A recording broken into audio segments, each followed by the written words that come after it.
பௌத்த பிக்குமார்கள் தங்கியிருந்த குடிசைகளை கொளுத்துகிற வழக்கம் தான் இன்றைக்கும் சேரிகளை கொளுத்துகிற வழக்கம். இன்றும் அது தொடர்ச்சியாக இருக்கிறது. ஆனால் அவர்கள் நம்முடைய சகோதரர்கள். வன்னியர்கள் யார்? பூர்வீக பௌத்தர்கள். கவுண்டர்கள் யார்? பூர்வீக பௌத்தர்கள். செட்டியார்கள் யார்? பூர்வீக பௌத்தர்கள். முக்குளத்தோர் யார்? பூர்வீக பௌத்தர்கள். அவர்கள் எப்படி இன்றைக்கு பௌத்தர்கள் இல்லாமல் போனார்கள்? எப்படி அவர்கள் அந்த பௌத்தத்தை தாண்டி போனார்கள்?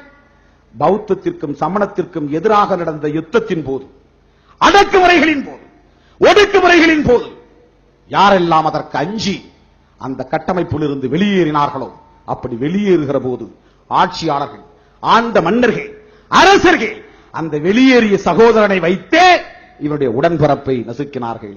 நீ போய் அவனை கொளுத்து, அவன் வீட்டை கொழு சாம்பலாக்கு, அவனை பொது குளத்தில் இறங்க விடாத, அவனை பொது இடத்துல நடக்க விடாதே என்கிற கட்டுப்பாடுகள் இப்படித்தான் வந்தன. தீண்டாமை என்பது பௌத்தத்திற்கு எதிரான வன்கொடுமை என்பதை மறந்துவிடக் கூடாது.